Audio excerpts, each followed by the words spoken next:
ಮಹಾಗಣಾಧಿಪತಿಯ ನಮಃ. ಶ್ರೀಮಾತ್ರೆ ನಮಃ.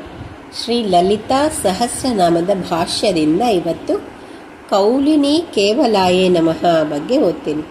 ಪ್ರಪಂಚ ಸ್ವರೂಪಳು ಮತ್ತು ಕೇವಲ ಪರಬ್ರಹ್ಮವೂ ಆಗಿರುವವಳು. ಮುಂದಿನದ್ದು ಅನರ್ಘ್ಯ ಕೈವಲ್ಯ ಪದದಾಯಿನ್ಯೇ ನಮಃ. ಅಮೂಲ್ಯವೆನಿಸುವ ಕೈವಲ್ಯವೆಂದರೆ ಪ್ರತಿಬಿಂಬ ಚೈತನ್ಯನು ಜೀವನೆನಿಸಿಕೊಳ್ಳದ ಪುನಃ ಸ್ಥೂಲ ದೇಹ ಪ್ರಾಪ್ತವಾಗದ ಸರ್ವವ್ಯಾಪಕವೇ ಮುಖ್ಯವಾದ ಸ್ವರೂಪವಾಗಿ ಉಳ್ಳ ದೇಹ ಪತನ ಕಾಲದಲ್ಲಿ ಹೊಂದುವ ಮುಕ್ತಿಯನ್ನು ಅನುಗ್ರಹಿಸುವವಳು. ಮುಂದಿನದ್ದು ಸ್ತೋತ್ರ ಪ್ರಿಯಾಯೇ ನಮಃ. ಸ್ತೋತ್ರಗಳಿಂದ ಸಂತೋಷ ಪಡುವವಳು. ಮುಂದಿನದ್ದು ಸ್ತುತಿಮತ್ಯೈ ನಮಃ. ಅನೇಕ ಸ್ತೋತ್ರ ಸಂಪನ್ನಳು. ಮುಂದಿನದ್ದು ಶ್ರುತಿ ಸಂಸ್ತುತ ವೈಭವಾಯೇ ನಮಃ. ಶ್ರೀದೇವಿಯು ಮಹತ್ತು ಶ್ರುತಿಗಳಿಂದಲೇ ಉದ್ಘೋಷಿಸಲ್ಪಟ್ಟಿರುವುದು. ಆದುದರಿಂದ ಶ್ರುತಿಗಳಿಂದಲೇ ಹೊಗಳಲ್ಪಟ್ಟ ಮಹತ್ತುಳ್ಳ ಪರಬ್ರಹ್ಮ ಸ್ವರೂಪಿಣಿಯು. ಮುಂದಿನದ್ದು ಮನಸ್ವಿನ್ಯೇ ನಮಃ. ಉದಾರ ಚಿತ್ತ ಉಳ್ಳವಳು, ಇಚ್ಛಾ ಮಾತ್ರ ಪ್ರಭುವಾಗಿರುವವಳು. ಮುಂದಿನದ್ದು ಮಾನವತ್ಯೈ ನಮಃ. ಮಹತ್ತಾದ ನಿರ್ಮಲವುಳ್ಳ ಗೌರವ ಉಳ್ಳವಳು. ಮುಂದಿನದ್ದು ಮಹೇಶ್ಯೈ ನಮಃ. ತ್ರಿಮೂರ್ತಿಗಳಿಂದಲೇ ಪೂಜಿಸಲ್ಪಟ್ಟವಳಾದುದರಿಂದ ಮಹೇಶಿ ಎನಿಸಿಕೊಂಡಿರುವವಳು. ಮುಂದಿನದ್ದು ಮಂಗಳಾಕೃತ್ಯೈ ನಮಃ. ಮಂಗಳಕರವಾದ ರೂಪ ಉಳ್ಳವಳು. ಮುಂದಿನದ್ದು ವಿಶ್ವಮಾತ್ರೇ ನಮಃ.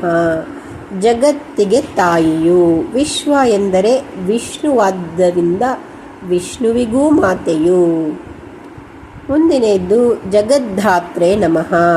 ಜಗತ್ತನ್ನು ಉಪಮಾತೆಯಾಗಿ ಪೋಷಿಸುವವಳು. ಮುಂದಿನದ್ದು ವಿಶಾಲಾಕ್ಷೈ ನಮಃ.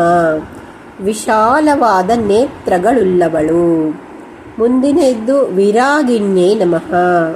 ವಿರಕ್ತಳು, ಕಾಮಾಸಕ್ತಿರಹಿತಳು. ಮುಂದಿನದ್ದು ಪ್ರಗಲ್ಭಾಯೇ ನಮಃ. ಸಕಲ ಕಾರ್ಯಗಳಲ್ಲೂ ಪ್ರೌಢತ್ವದಿಂದ ಇರುವವಳು. ಮುಂದಿನದ್ದು ಪರಮೋದಾರಾಯೇ ನಮಃ. ಬಹು ಉದಾರ ಸ್ವಭಾವದವಳು. ಮುಂದಿನದ್ದು ಪರಾಮೋದಾಯೇ ನಮಃ. ಅತ್ಯಂತ ಆಹ್ಲಾದ ಸ್ವರೂಪಿಣಿಯು, ಬ್ರಹ್ಮಾನಂದ ಸ್ವರೂಪಿಣಿಯು. ಮುಂದಿನದ್ದು ಮನೋಮಯೈ ನಮಃ. ಅನೇಕ ವಿಧವಾದ ಸೃಷ್ಟಿಯ ಸಂಕಲ್ಪ ಸ್ವರೂಪಿಣಿಯು. ಮುಂದಿನದ್ದು ವ್ಯೋಮಕೇಶ್ಯೈ ನಮಃ.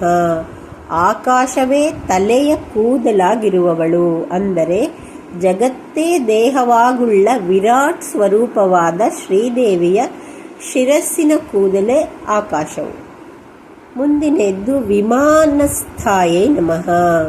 ಆಕಾಶದಲ್ಲಿ ಸಂಚರಿಸುವುದು ವಿಮಾನವು. ವಿಮಾನದಲ್ಲಿ ಸಂಚರಿಸುವವರು ದೇವತೆಗಳು. ಆದುದರಿಂದ ದೇವತೆಗಳ ಸ್ವರೂಪವಾಗಿರುವವಳು.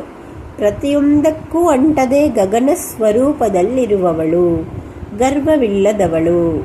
ದೇಹಾಭಿಮಾನರಹಿತವಾದ ಜ್ಞಾನಿಗಳಲ್ಲಿ ನೆಲೆಸಿರುವವಳು. ವೇದರೂಪ ಪ್ರಮಾಣದಲ್ಲಿ ನೆಲೆಸಿರುವವಳು. ಮುಂದಿನದ್ದು ವಜ್ರಿಣ್ಯೇ ನಮಃ. ಇಂದ್ರನ ಪತ್ನಿಯಾದ ಶಚೀದೇವಿಯಾಗಿರುವವಳು. ವಜ್ರದಿಂದ ಅಲಂಕರಿಸಲ್ಪಟ್ಟವಳು. ವಜ್ರಾಯುಧಕ್ಕೂ ದೇವತೆಯು. ಶ್ರೀಮಾತ್ರೆ ನಮಃ.